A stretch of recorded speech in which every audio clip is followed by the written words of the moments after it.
20,000 আমি ব্যক্তিক 20,000 individual beneficiary IBS এইটো আমি 10,000কৈ টকা এইটো ট্ৰান্সফাৰ কৰা হ'ব। তো এইটো শীঘ্ৰে আমাৰ এইটো অধিঘোষণাটো হ'লে উপায়টো নাই আৰু কামটো আমি আগবঢ়াই লৈ যাম। আমাৰ প্ৰাইমাৰী VCDC আমি দুয়ো নিৰীক্ষণ কৰিম। আমি 20,000 মানুহক যদি 10,000কৈ দিয়ে কিমান টকা আহিব? বহুত টকা আহিব, 20 কোটিৰো বেছি টকা। গতিকে এই আঁচনিটো আমাৰ হ'ব। আৰু তাৰপিছত কি পাই থাকিব? মাহিলী মোটামুটি 850 টকা পাই থাকিব তাৰ এই নেক্সট বছৰত। ইটো বছৰত একবাৰতে পাব। আৰু নেক্সট বছৰৰ পৰা 2021 চনৰ পৰা এপ্ৰিলৰ পৰা নেক্সট বছৰত তেখেতসকলক মান্থলি 850কৈ সোমাব এটা পৰিয়ালত। আমি যি 20,000 মানুহৰ নাম দিম সেইটো এটা ভাল এটা স্কিম। কাৰণ এইটো কিয় দিছে, আপোনাৰ মাহত কিবা ঔষধ 200 মানতো ঔষধ যায় না, 200-250 টকা। চৰ্দি কাহ হ'ল, কিবা হ'ল, এই ডায়েৰিয়া হ'ল, তেনেকুৱা মাথা বিষ হওক, এনেকুৱা এটা সৰু সুৰা বেমাৰ হয়, এটা পৰিয়ালৰ প্ৰায় 200 টকা 250 টকাৰ টেবলেট খাব লগা হয় বা বেজি ল'ব লগা হয়। ইয়াৰ কাৰণে এইটো হেল্প গ্ৰেণ্ট। আৰু 400 টকা মানৰ আমাৰ ফল মূল দালি দোলা কিনিব লাগে না, ঠিক তেনেকুৱা মিলাই তেনে দালি বা কিবা কিবি বা তেনেকুৱা চেনি বা তেনেকুৱা মানে এই যিটো ফল মূল খাৱাৰ কাৰণেও সব মিলাই তেনে 850 টকা। গতিকে সেইটো জমাকৈ দিলে 10,000 দিব আৰু এইবাৰ বছৰত।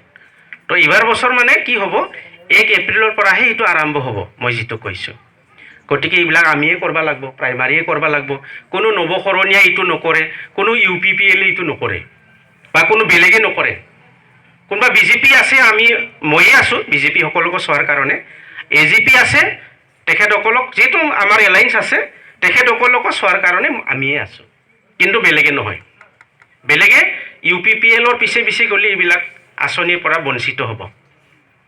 আৰু বহুত আছে আঁচনি তেনেকুৱা। আৰু বিকলাংগ যিবিলাক আছে তেখেতসকলক আজি আমি পুনৰ্সংস্থাপনৰ কাৰণে দীন দয়াল দিব্যাংগজন যিটো পেঞ্চন মানে পুনৰ্সংস্থাপন আঁচনি, ইয়াৰ অধীনত আমি বহুতকে মই নিজেই এপ্ৰুভ কৰি দৰখাস্তকাৰীসকলক 25,000 টকাকৈ আমি ইতিমধ্যে দিছোঁ। 2বাৰেই দিয়া হ'ল আৰু নেক্সট বছৰ বিলাখানতো আমি দিম।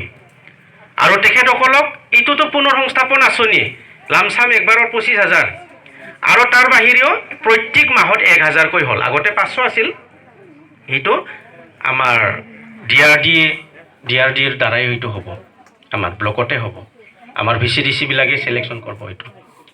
আৰু আমি যিটো কৈছোঁ না 8,000 এই 10,000 যিটো দিম বুলি কৈ আছোঁ, সেইটো আমাৰ VCDCত আমি পাছ কৰিম, পুৰা ৰুলছ আমি মানিম।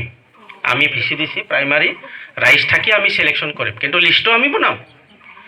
এপ্ৰুভ কৰাৰ পিছত ডাইৰেক্ট ডেবিট ট্ৰেন্সফাৰ এইটো নিজা একাউণ্টত সোমাব। আৰু তাৰ বাহিৰেও বহুতো আঁচনি আছে, যিবিলাক আঁচনি ইতিমধ্যে আপোনালোকে গম পাই আছে। Text book free, admission free, আৰু বাহিৰত যিবিলাক পঢ়া শুনা কৰি আছে চৰকাৰী কলেজত বা চৰকাৰী হোষ্টেলত আছে তেখেতসকলক ইতিমধ্যে 700 টকা ট্ৰেন্সফাৰে কৰি আছে অসম চৰকাৰে। চৰকাৰী হোষ্টেলত যিবিলাকে আছে এইবিলাক, তো এইবিলাকতো ভাল আঁচনি এটা সকাহ। আমাৰ মাজত লেখা পঢ়াটো কৰিবই লাগিব, তাৰ কাৰণে এইবিলাক সুবিধা দিয়া হৈছে। কোনো বাহানা চলিব নালাগে। নিজৰ ল'ৰা ছোৱালীক নিজে অভাৱত আছোঁ বুলি তাকো মানে কিবা দিব, হাজিৰা কৰিব দিব, এইবিলাক হ'ব নালাগে আমাৰ মাজত। এইবিলাক যাতে নহয় তাৰ কাৰণে সকাহ দিছে মানুহক। আৰু আমাৰ বহুতো আত্মসংস্থাপনমূলক আঁচনিও থাকিব। প্ৰায় আমাৰ যিবিলাক যুৱ ক্লাব আছে, যুৱ ক্লাবসকলো অতি আমাৰ জৰুৰী। তাৰ কাৰণে আমি কি কৰিছোঁ, যুৱ ক্লাবকো প্ৰায় এটা বছৰত আমি 15টা মান মানে যুৱ ক্লাবক 75,000কৈ দিব পাৰিম এতিয়া, ৰেজিষ্টাৰ্ড যিবিলাক যুৱ ক্লাব আছে। তো কোনোবা নৱসৰণীয়াৰ লগত গ'লে পাব নেকি সেই যুৱ ক্লাবে? আজি ফলীন্দ্ৰ বসুমতাৰীক ভোট নেদাকে যদি সি নৱসৰণীয়াৰ পিছে তাৰ কেণ্ডিডেটক ভোট দিয়ে, যদি UPPL লগত ঘূৰি ফুৰে, এই বঞ্চিত হ'ব। কি কৰি লৈছে UPPLে? যিবিলাকতো কৰিছোঁ আমিয়ে কৰিছোঁ। আজি কাতিৰাম বৰৰ গাঁৱৰ ৰাস্তাও আমিয়ে বনাইছোঁ। সিগনেচাৰ প্ৰজেক্টত আমি মাজাৰাতি চগৰ পৰা 10 কোটি টকা দি আমি সেই একেবাৰে টকন কাটা পাৰ হৈ গৈছে ৰাস্তা ব্লক তো আমিতো বড়ো অনা বড়ো বুলি চাৱা নাই এনাইতো বাপৰে হীৰাৰ ৰাজধানীহে বুলি কৈ আছিলে মোক কিছুমানে কৈ আছিল ছাৰ এইটো ল'লে লাভ নহ'ব নেকি সেইফালৰ মানুহেও কৈছিল কিছুমানে ভোটে নেদে দেখোন এইখিনি বুলি কৈছিল নহয় ৰ আছে ৰ আমাৰো মানুহ আছে আৰু আমাৰ উদ্দেশ্যটো এনেকুৱা নহয় তাৰ কাৰণে আমি ৰাইজক মানে পানিছমেণ্ট নিদিওঁ সেইকাৰণে আমি ধৰিছোঁ বৰ চিমলাগুৰিৰ পৰাও দেখোন ধমধমা চিধা হ'ল হয় না নহয় ৰাইজসকল আংগাৰ ধোৱা ৰাস্তাও আমি মানে বেয়া হোৱা টাইমত ৰিপেয়াৰিং কৰি দিছোঁ আৰু কৰিব লগা হ'ব এতিয়া এনেকুৱা ধৰণৰ কথা তো আমাৰ যিবিলাক আছে আমি কৰিম গতিকে এইবিলাক যদি বাকী থকা কামবিলাক হ'ব লাগে একমাত্ৰ BPF দলেহে পাৰিব বেলেগে নকৰে